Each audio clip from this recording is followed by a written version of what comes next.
നക്ഷത്രങ്ങളാണ് നമ്മൾ തുടക്കത്തിൽ തന്നെ പറഞ്ഞില്ലേ, നക്ഷത്രങ്ങളാകാൻ വേണ്ടി ജനിച്ചവരാണ് നമ്മൾ. നിങ്ങൾ ഫാദർ ജെയിംസ് കോട്ടയിൽ നിന്ന് കേട്ടിട്ടുണ്ടോ? ഫാദർ ജെയിംസ് കോട്ടയിൽ നിന്ന് കേട്ടിട്ടുള്ളവരൊക്കെ ഒന്ന് മാത്രം ഒന്ന് കൈവയ്ക്കുകയും.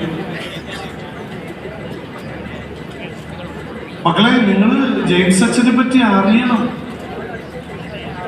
റാഞ്ചിയില് വാടക കൊലയാളികളുടെ കുത്തേറ്റു മരിച്ച ഈശോസഭയുടെ ഒരു വൈദികനാണ്. ആദ്യത്തെ വൈദിക രക്തസാക്ഷിയാണെന്ന് തോന്നുന്നു ഇന്ത്യയില്. എനിക്ക് അങ്ങനെ തോന്നുന്നു. ഞാൻ വേറെ വൈദികരെ രക്തസാക്ഷിത്വം സ്വീകരിച്ചതായി ഞാൻ കേട്ടിട്ടില്ല.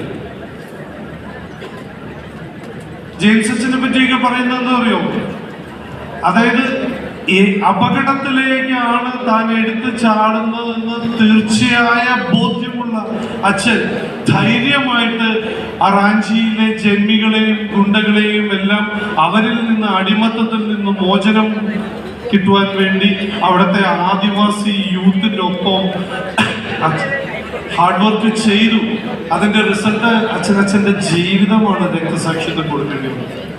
ഈശോയ്ക്ക് വേണ്ടി പോകാൻ ഇനി ആര് എന്ന് ചെറുപ്പത്തിൽ ഇടവക വികാരിയച്ഛന്റെ ഒരു ഞായറാഴ്ചത്തെ പ്രസംഗത്തിൽ നിന്നും ആർജവം ഉൾക്കൊണ്ടുകൊണ്ട് ഒരു വൈദികനായി മാറി ക്രിസ്തുവിന് വേണ്ടി രക്തസാക്ഷിത്വം വരിച്ച ജെയിംസ് കോട്ടായലിൽ അച്ഛനെ പോലുള്ള അച്ഛന്മാരെ, സിസ്റ്റർ റാണി മരിയെ പോലുള്ള കന്യാസ്ത്രീമാരെ ഒക്കെ ഇന്ന് സഭയ്ക്ക് ആവശ്യമാണ്. ധീരമായ രക്തസാക്ഷിത്വം. ഞാൻ അഭിനയിച്ച ഹോപ്പ് എന്ന് പറയുന്ന ഒരു സിനിമ കണ്ടോ? കണ്ടിട്ടില്ല അല്ലേ? നിങ്ങൾ സാധിക്കുമെങ്കിൽ ഹോപ്പ് എന്ന് പറയുന്ന ഒരു സിനിമ ഒന്ന് കാണണം കേട്ടോ. അവിശ്വാസിയായിരുന്ന അല്ലെങ്കിൽ നിരീശ്വരവാദിയായിരുന്ന ഒരു ഡോക്ടർ വിശ്വാസത്തിലേക്ക് വന്ന് രക്തസാക്ഷിത്വം വരിക്കുന്ന ഒരു സിനിമയാണ്.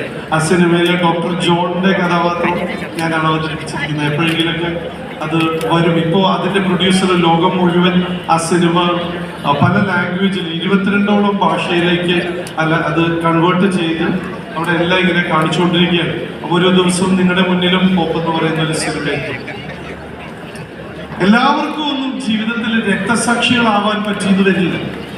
ഞാൻ ബൈബിൾ വായിച്ചുകൊണ്ടിരുന്ന സമയത്ത് എനിക്ക്